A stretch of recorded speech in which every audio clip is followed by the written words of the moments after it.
Freedom come by struggle, by struggle. Freedom come by struggle, by struggle. Freedom come by struggle. Freedom come by struggle, by struggle. Freedom revolution come by struggle.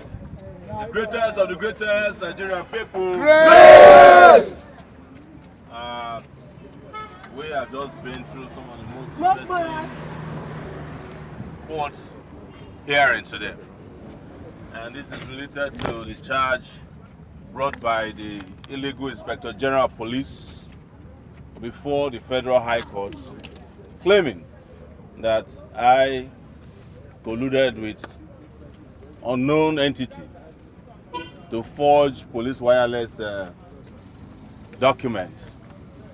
And this is the third time that the case was supposed to go into a stage where we will plead to the charge.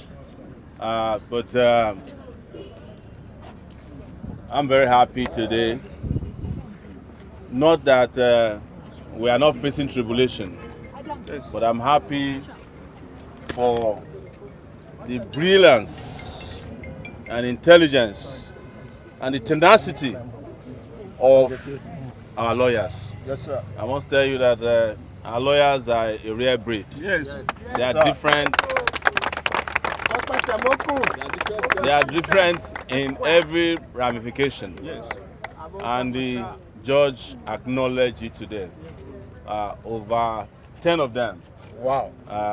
represented us today. More could have come. Yes.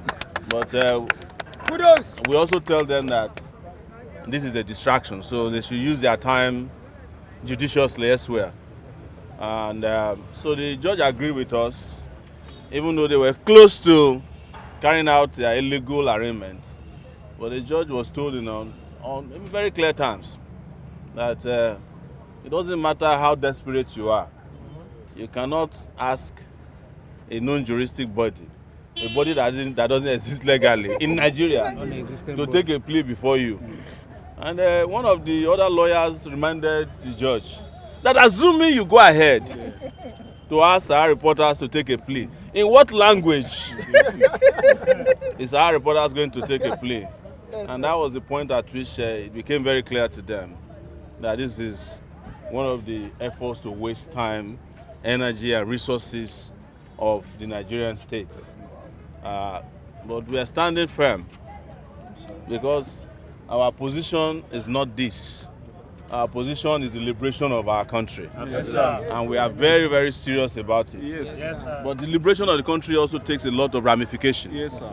You know, it will be by physical, mental, legal, and some will say even spiritual intervention. So whichever way they come, we must confront them. And today it's in the courtroom, next time it will be on the streets. And I know that these days they are also very scared about what happened in Nepal. And but what I've always said, anytime I have the opportunity, Nigeria cannot escape a revolution. Yes, sir. Yes, sir. It's impossible. Yes, sir. And I will never tell anybody otherwise. That even if I'm not the one who will carry out the revolution, it will still happen. Yes, sir. I'm just here to be someone who is privileged to plan and direct people towards the revolution. So without wasting too much of our time, and we hope our lawyers are on standby. We are grateful to all of you. Michael Okwara, Sekwa Itokwe Tumekun, the Marshal, Deji Adeyoju, who is also expecting his own case very soon. But I've been told that he's been referred to the ADR section of the court. They want to settle out of court before they go to trial. But on a serious level, I just want all of you to understand that the reason they are all doing this is because they panic because of our voice. Yes, sir.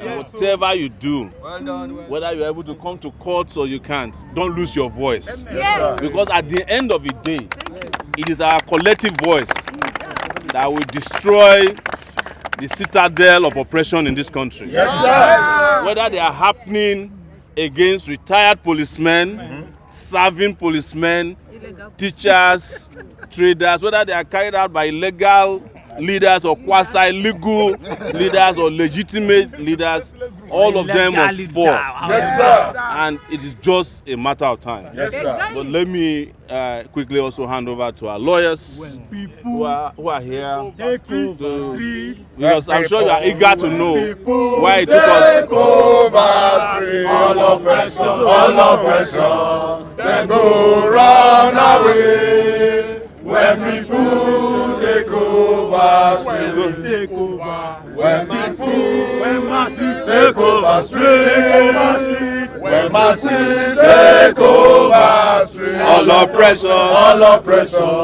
then go run away. When masses take over So, street. please,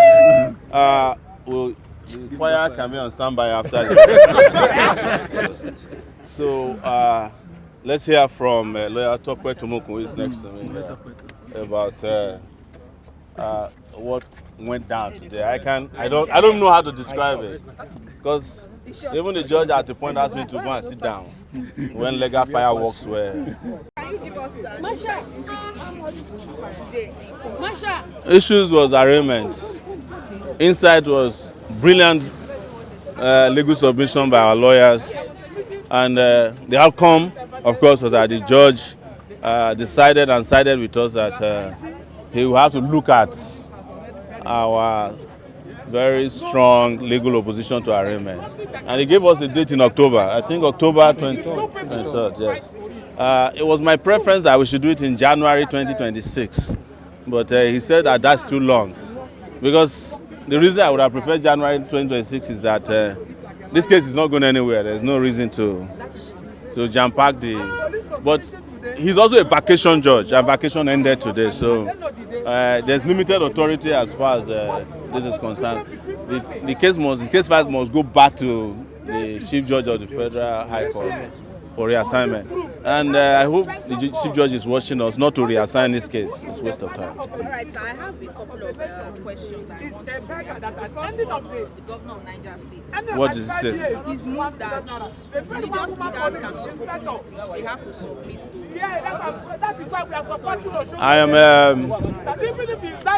I'm opposed to any attempt to muzzle the right of people to freely practice their religion and or associate or hold a thought.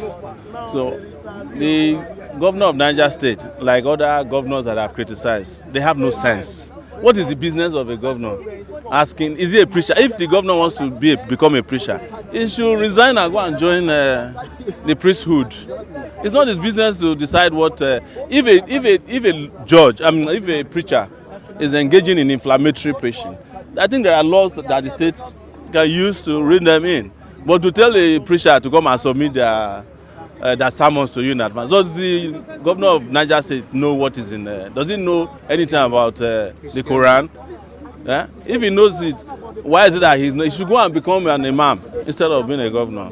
Foolishness. All right, so I also want to ask your issues with the DSS. How is it panning out? We are waiting for the ultimatum to expire now. Which day is that? We are always ready for them, but at the expiration, ask them what would they do. No, they can't do anything. I don't look. Whatever they can do, we have been there before. So I say, let's go again. Nothing. Yes, but I must also say that it breaks my heart that more and more foolish people are in position of authority in this country. Anything that you did that didn't work last time, change your strategy. How can the DSS become the reputation police for the president of Nigeria? You understand? And if you want to defend the reputation of a person, defend the reputation of a person that has reputation. The man himself cannot even challenge me. That's Tinubu himself. He cannot challenge anything that I've said about him. So, but the DSS, they have no work. And where they have work, they don't want to do their work. Their work should have been to be pointing to us where there are terrorists, bandits, and kidnappers across. But they know, but they prefer that the criminals are reigning in the country And you are asking me to retract my statement on the president, but you saw a terrorist with magazines, about 40 on his chest. You cannot arrest him. You can't even him to retract his criminality. Rubbish people. So what would you say? The National Assembly has sat for roughly 15 times. And we are at the end of the year. This is September. By December, they will go on recess to resume by February. What does this say? And considering the fact that even the budget is still not... If I have my way, and I've said it, we will reduce the National Assembly to a part-time job. Exactly. So, that's number one. Secondly, we will have a unicameral legislative system of only 109 senators. And that's what we will have. But to come to work, you have to go and buy your ticket from wherever you are. And we'll pay you when you are done. Maybe they will sit 12 times in a year. That's all. Pass the budget. After that, they go back to their normal jobs. Yeah, these ones are not. They are not National Assembly people. These are hustlers. You know, businessmen, Yahoo, Ponzi schemers. You know, these are. It's not yet campaign, and then we are seeing the billboard of the APC flooding everywhere. And then in reaction, INEC has also raised alarm about early campaigns. In the first place, INEC is one of the branches of the APC. So anytime INEC is telling you they are just I shouldn't be laughing. INEC is a joke. But whether they do early campaigns or late campaigns, what would have been important to me is for the Nigerian people to actually take a stand against the APC or any other political party that has betrayed them in the past, whether it's APC, PDP, or their junior sister or cousin or uncle in the ADC, or any one of these fake political parties. It's for the Nigerian people to decide against them. Early campaign or whatever they call it, it's not the issue. It is their inability to deliver on any campaign, whether it is done early or late. That's the problem with Nigeria. So the Nepal issue, how do you relate to Nigeria, considering the fact that you have always been an advocate of revolution? Yeah. Do you think the heterogeneous nature of Nigeria can actually allow that? And what would it mean for Nigeria if you are calling for a revolution? Our problem or our prescription for Nigeria for revolution has made it very clear that the idea of a heterogeneous Nigeria is an excuse. There are only two tribes in Nigeria that I know, the oppressors and the oppressed. Those are the only two. That's not heterogeneity. It's just two branches that are opposing each other. So there's no Hausa person that doesn't go hungry or Igbo man that doesn't go hungry or don't get sick. So, but with regards to Nepal, I have, when it happened last week, a lot of Nigerians are always excited about something that happens elsewhere. And when it is time for them to do it in their own country, they will go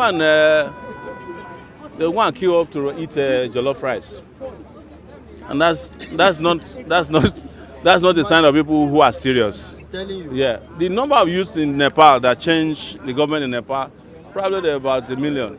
The number of youths that went to queue up for a rice that they couldn't get was 20,000 registered. So imagine. We need to get more serious. That's my position. But rice does not stop anything. She's just that is her business, and she needs support. I didn't mention anybody's name. I don't even know who was cooking rice. But I know that there was a rice event last week, and the solution to every problem cannot be rice. Anyways, we are not practicing orizatocracy. Government for rice by rice. Governors of Taraba, Ondo, and I think Borno, you have criticized them. Yes. So what is the issue, and why have you continued doing this? My issue with all the governors, those are the ones you know, is from the president to local government councillors, is that they are useless. And as a result, they must be called out to be who they are. They call their appropriate name. If you are useless to me, I'll say it publicly. So I have labeled the president, the governor. Taraba is so far the worst from the records we are getting. The governor, Taraba, it's better that Taraba doesn't even have a governor than the person that is masquerading as a governor there now. The whole place is broken. But it's not limited to Taraba, it's also in Ondo State, in Borno State. We have dealt with Gombe State. We have dealt with Bauchi State. We have also dealt with even Oyo State. So everybody is going to get their own. Very soon. If it has not reached you, it's coming your way. Who are the people destroying Nigeria finally? The governors, president, senators, Nigeria police, Nigerian army, DSS or SSS. Everybody who is supposed to protect us who didn't is destroying Nigeria. The teachers who are paid to teach who refuse to teach are destroying Nigeria. The doctors who are supposed to treat people who refuse when they are destroying Nigeria. The police officers that turn black to blue is destroying Nigeria. The custom officer who is helping smugglers is destroying Nigeria. The army that looks the other way when they are bandits and terrorists is destroying Nigeria. The media that refuse to report the truth is destroying Nigeria.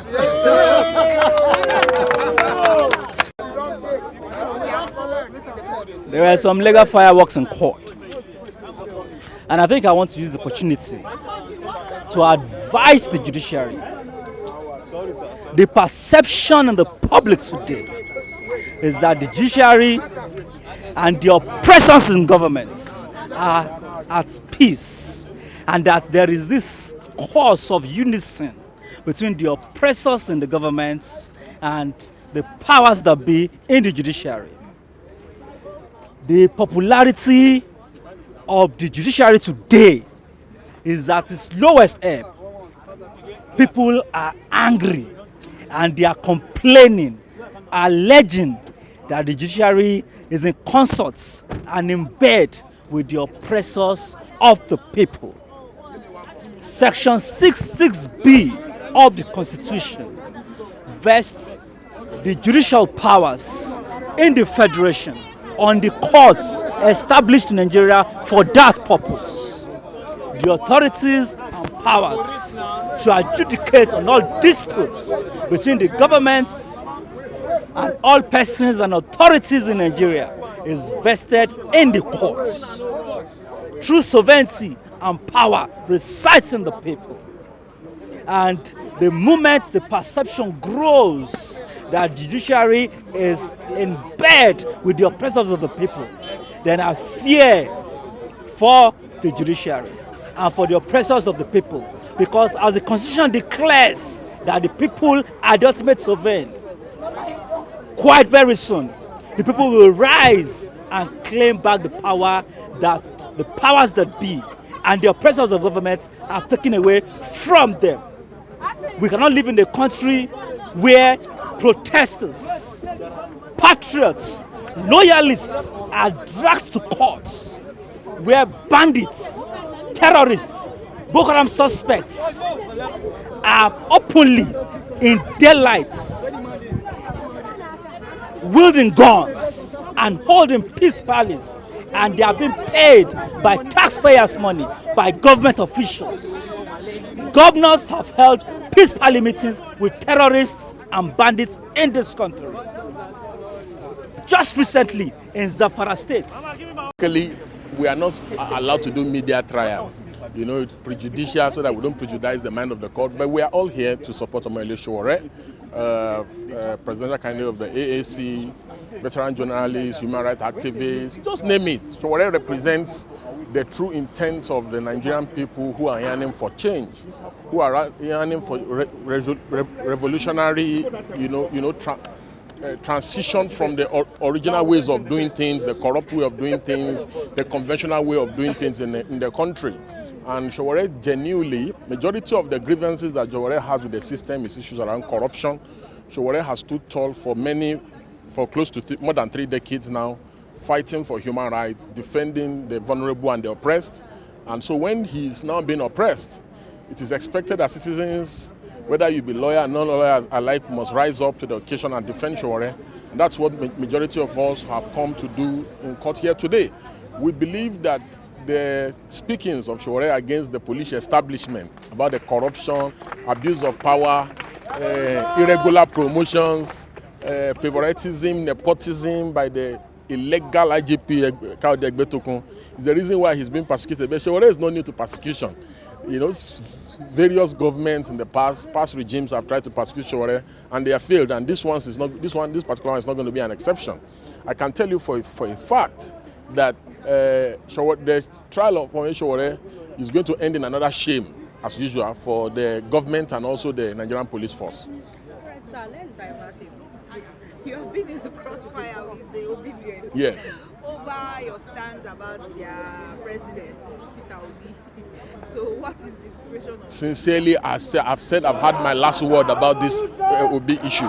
I just feel that they do not value tolerance, political tolerance, and the views of others, and they engage in political extremism. So that's just it's nothing personal, it's just that I cannot sit back and watch fellow citizens insulted, bullied, harassed, by this online mob of, irredeemable political extremists. So I have nothing personal, just ideological. Okay, some are actually going back to when allegedly you said you wanted to contest under the umbrella of the Labour Party, and that Peter Obi didn't support. So you are now using that as an avenue to attack him. Let Peter come first and make this assertion. He said he's going to sue me. Let him come. If he makes the assertion, he who has asserts must prove. Then I will now have his time. I don't want to be joining issues with irrelevant people. As far as I'm concerned, you see, I've never insulted or attacked any obedient before, because as far as I'm concerned, they are very irrelevant people. But it is Peter. He is the person who has put himself up for election. So if he feels that he's equal to the task, please, he should sue me. He should take the challenge. I've challenged him. Let him come and sue me. How about Aisha Yesu? Believe me, I don't respond to people that work for politicians. Let Peter come. Let's meet in court, me and Peter. But some are also accusing you of working for the team. Don't worry. Let Peter sue me. If Peter sue me, we will know who is working for who. Maybe Peter worked for Atiku at one point, but today he's a saint. Let's meet in court. This too much talking is not good. It's spoil soup.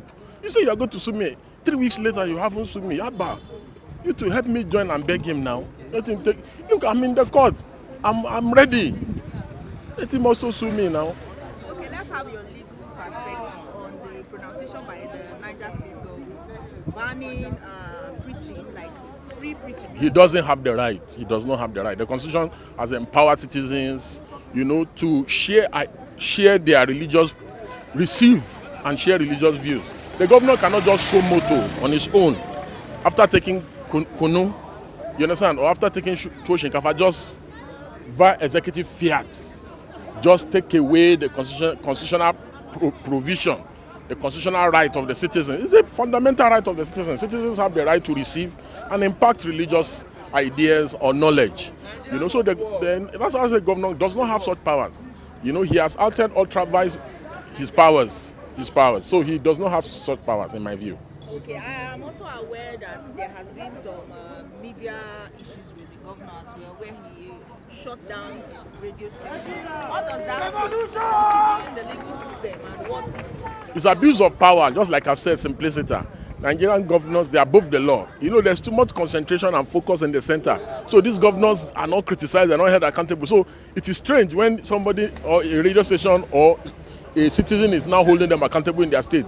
They've been having a free ride at maladministration and bad governance. So it is akin to them when stakeholders, fourth realm of the estate is holding them accountable. And Section 22 of the Constitution has given powers to the media to hold government accountable. So the media, they are doing their job. You must allow them. The beauty of democracy is that you must allow everyone to enjoy their right. So the governor does not have the power to abrogate who will criticize or who will not criticize him. Okay, sir. Lastly, I would like to touch on police state. You are from police state, and the issues at hand varies from security to the governance. Over the weekend, we saw how a lot of lives were lost at Kogi West, Yagba axis. Yes, Yagba. Now we have these issues, and the security operative, the security advisor to the governor is saying that they are sponsored assailants thereabouts. What would be your take on this? Yeah, you see, government must be alive to responsibility. The primary purpose of government is the protection of life and property. Section 14 of our Constitution has empowered the government at all times must protect life and property. So when government begins to fail at that responsibility, government must look inward and now see how they can remedy the situation. Sincerely, I believe that the government has failed, both at the state and the national level in terms of providing sufficient security for the people. I believe that there's room for government to do more, and I believe that government it's noteworthy to see the governor and the deputy governor going there to address the issue and talking to critical stakeholders and looking for ways that they can resolve the issue. Unfortunately for me, I do not see how that translates into providing real security for the people. However, we must be proactive. We must not wait for incidents of security attacks to arise before government now. It now looks like people are now trying to outdo themselves in psychophanism. Instead of preventing deaths, avoidable deaths, you now have a ministry for condolences. Like we now see many of our politicians moving from state to state, condoling people, and it seems that some of them even have rehearsed speeches where they just insert they edit and insert the location and the venue of the event. So this is completely unacceptable, and we must take protection of lives and property serious as a nation. And the root cause of this banditry in Kogi is that there have been allegations that there are mineral deposits, gold mine and other things in Kogi, and that bandits are now shifting from the northwest and the northeast to the middle belt and Kogi and Kwara in particular. So government must look into these allegations and now provide a lasting security solution for the people. Thank you very much.